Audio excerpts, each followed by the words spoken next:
नमस्कार, मी प्रज्ञा तेली. आज मी तुम्हाला मेथीची भाजी करून दाखवणार आहे. बघा, ही मेथीची भाजी आहे ना, मी स्वच्छ साफ केली आणि स्वच्छ धुवून घेतली आहे. याचं पाणी निथळून ठेवलं. आता मी ना याला बारीक चिरून घेते, नंतर त्याचं साहित्य दाखवते मी.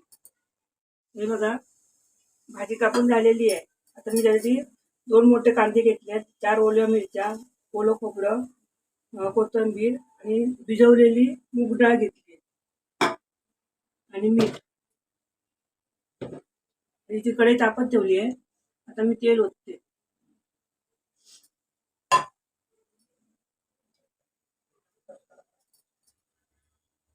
आता मी यांना मिरची टाकते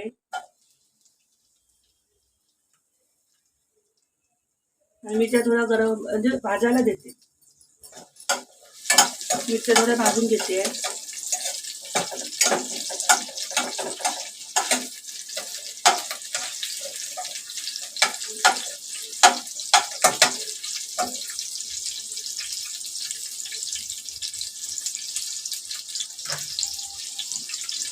कांदा टाकते.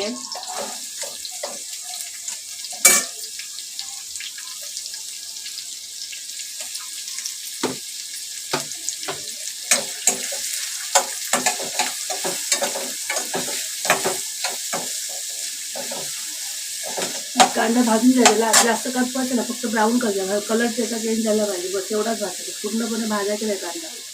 हलका कलर चेंज झाला. आता काय करायचं, मी लसूण घेतली आहे 4-5 पाकळ्या. काय करतात, लसूण आपण घातली ना, मुलं काढून टाकतो. मग काय करायचं, लसूण घ्यायची पिसली आणि पिसून टाकायचं.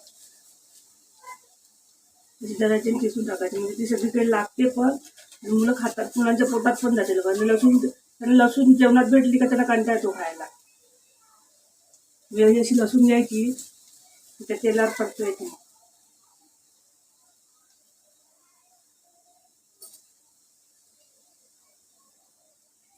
लसूण पिसून झाली आहे, ते परतून घ्यायची तेलात. छान लागते लसूण उलट भाजीमध्ये. मुलांना नाही आवडत. मुलं काय करतात, लसूण घेतली की काढून टाकतात. तुम्ही अख्खी अशी लसूण टाकत ना शिजताना तरी चोलीत परतायचं अख्खी लसूण. चटणी खायची त्याला, ती टेस्ट खूप भारी लागते. पण मुलं खात नाही. अशा वेळी काय करायचं, मग अशी लसूण पिसून घ्यायची, अशी पिसून घालायची बारीक. अशी तशी भाजी असं पिसून घालून बघा तुम्ही, छान लागते त्याच्यावर मेथीच्या भाजीमध्ये. आता काय करतात, मी ही भाजी टाकते ढवळून.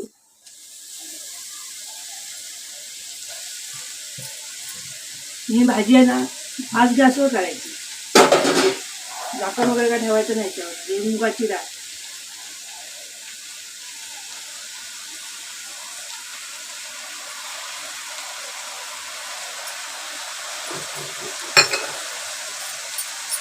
आणि त्याला चांगलं ढवळून द्यायचं.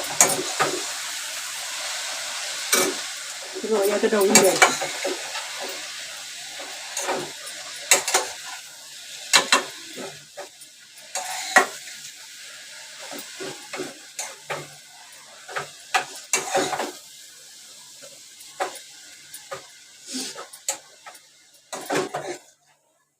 आता मी याच्यात मीठ टाकते.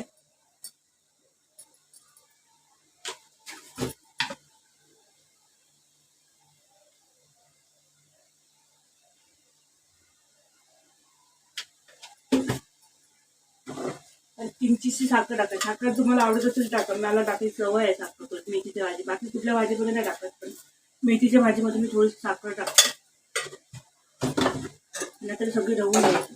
गॅस फास्ट ठेवायची. भाजी पटकन होते, झटझट. गॅस अजिबात बारीक करायचा नाही. चमच्याला लागेल तरी काढून घ्यायची. पाणी पिणी बिलकुल नका, कारण भाजीमध्ये पाण्याचं प्रमाण, पालेभाज्यामध्ये पाण्याचं प्रमाण भरपूर असतं. ते शिजायला द्यायचं. हे बघा भाजीला किती पाणी सुटलं ते बघा. पाणी घालायची काही गरज नाही. इथे मी गॅस पण फास्ट ठेवलाय. फास्ट गॅसवर भाजी करायची. स्लो गॅसवर भाजी केली ना, भाजी एकदम चोत्यासारखी होते. भाजीतलं पाणी आटलेलं आहे.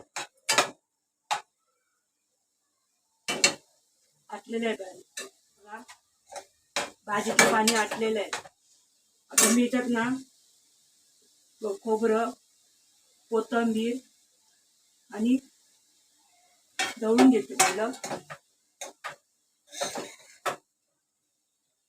गॅस फास्टच ठेवायचा तर लो नाही करायचा अजिबात. भरपूर कोथिंबीर घालायची भाजीमध्ये, मस्त होते भाजी. आणि खूप त्याच्यावर थोडंसं खोबरेल तेल. प्रत्येक पालेभाजीमध्ये खोबरेल तेल घातलं ना आणि चांगली होते. आणि चांगली आता हे बघा.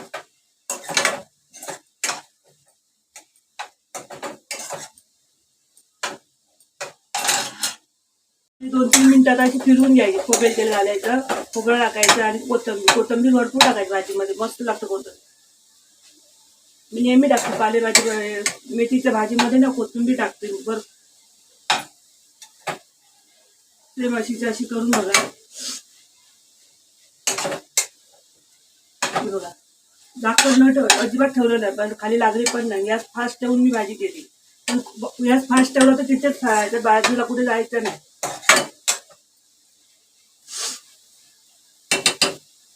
चला मग माझी भाजी झालेली आहे. हे बघा, भाजी करून झालेली आहे.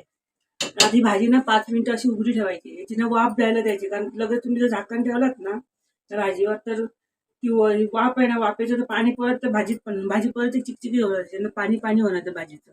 त्यासाठी तुम्ही आज लगेच झाकण ठेवू नका. थोडं 5 मिनिटं वाफ द्यायला द्या आणि नंतर तुम्ही झाकण ठेवा. बघा, मी केलेली ही मेथीची भाजी तुम्हाला कशी वाटली मला कमेंट करून सांगा. माझ्या व्हिडिओला लाईक करा, शेअर करा, सबस्क्राईब करा आणि बेल आयकॉन क्लिक करा. आणि अशी सेमच्या सेम भाजी करून बघा माझ्या पद्धतीने आणि मला कमेंट करून सांगा मी भाजी कशी झाली. चला आपण भेटू पुढच्या व्हिडिओमध्ये.